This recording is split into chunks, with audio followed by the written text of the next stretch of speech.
So, what happens after we die? It's probably one of the biggest questions we've ever asked. Today, we're going to dive into a really controversial answer from an unexpected source, a cardiologist named Dr. Maurice Rawlings.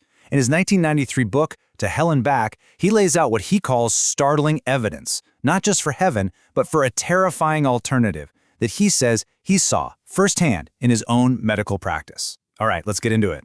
Now, to really get this, you have to know that before Dr. Rawlings was a believer, he was a patient. And this incredibly raw, desperate prayer, well, it wasn't from one of his patients. It was from the author himself, right in the middle of a serious health crisis. It's such a wild place to start because it shows how this man of science was brought to his absolute knees by pain, forced to look for something beyond what medicine could do. Yeah, and that crisis, it's absolutely central to understanding where this book is coming from. See, Dr. Rawlings' journey didn't start with some kind of lifelong faith. No, it began in the super high-stakes world of cardiac resuscitation, with an encounter with a patient that just completely blew up his scientific worldview. And this quote right here tells you everything you need to know about his mindset at the time. I mean, just picture it. Dr. Rawlings is frantically working to save a patient who keeps screaming that he's in hell. And the doctor's reaction? He just completely dismissed it. He's there to fix a heart, a piece of biological machinery, not to play therapist for someone's spiritual terror. His focus was 100% clinical. And then this happens, the turning point. He's annoyed, but the nurses are pressuring him, so Dr. Rawlings comes up with what he calls a make-believe prayer for the patient to repeat, really just to get him to quiet down. But he claims something totally unexpected happened. The patient just instantly calmed down, completely transformed. And in that same moment, the doctor himself felt this undeniable conviction. He says that one single impromptu prayer changed everything for both of them. So, you can imagine, this one crazy encounter becomes the catalyst for the rest of his life's work. It pushed Dr. Rawlings to start investigating the whole phenomenon of near-death experiences, or NDEs.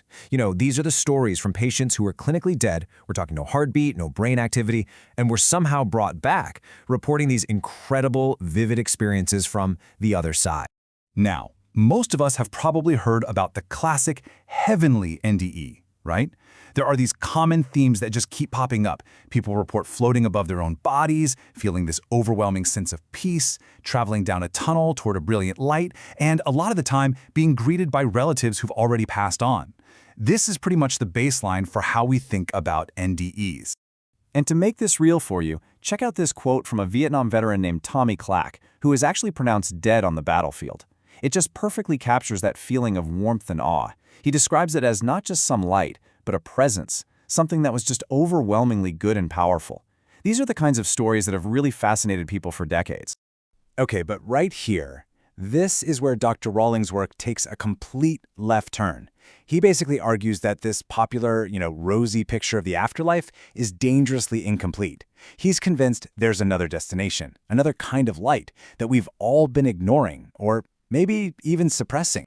This is where his inner skeptic really kicks into high gear. He's looking at all these positive reports and just asks a really simple question. Why? I mean, in a world full of opposites, good and evil, light and dark, why would death be the one thing that's always pleasant for everyone? He started to suspect that something was being hidden, that maybe this all-loving, all-forgiving light was, as he put it, a sucker's promotion for the soul. And, it's not like the idea of a negative afterlife was some weird fringe belief. This Gallup poll from the book shows that back in the early 90s, while 78% of people believed in heaven, a really solid 60% also believed in hell. So this cultural backdrop kind of supports this whole investigation into why those hellish experiences just weren't being talked about in the NDE research.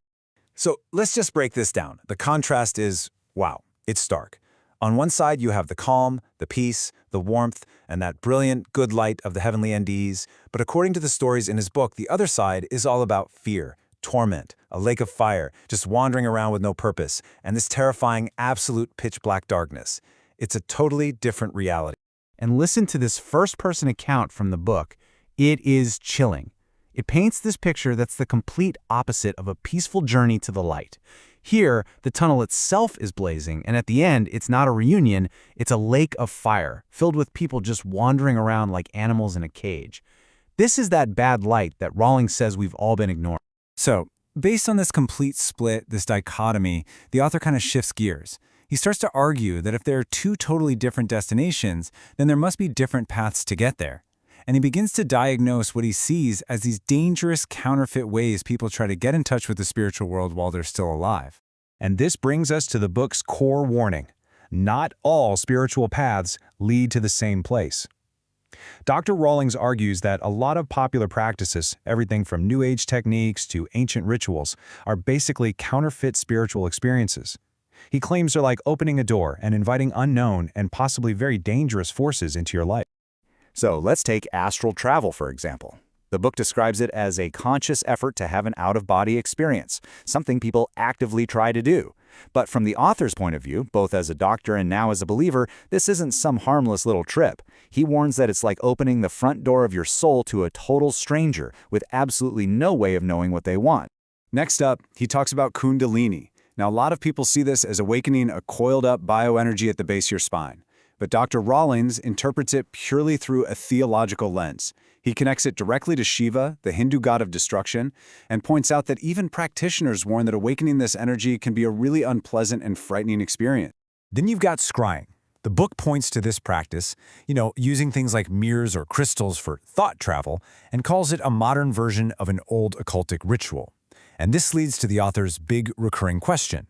If you get information this way, how can you ever be sure where it's really coming from? Who are you talking to?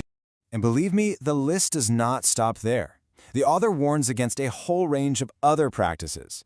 He argues that things like mind-altering drugs, channeling spirits through mediums, using crystals to contact the Force, witchcraft, and even some types of deep meditation are all potentially dangerous paths that just offer a counterfeit spirituality, distracting from what he believes is the one true way. So after laying out this pretty scary problem, this fork in the road of the afterlife, and a world full of what he calls deceptive spiritual paths, the book finally offers a very, very specific solution. This is Dr. Rawlings' final prescription for how to navigate life and death. Okay, so this slide really puts his whole theological framework in one place. On the left, Dr. Rawlings lays out what he calls the 4 original lies told by the serpent in the Garden of Eden, which he claims are the foundation for all counterfeit spirituality. And on the right, he presents his antidote, a 4-step path to salvation rooted in Christian doctrine. So for the author, it all comes down to making a very specific choice. These are the 4 steps he outlines as the only guaranteed way to avoid that bad light and make sure you have a positive afterlife.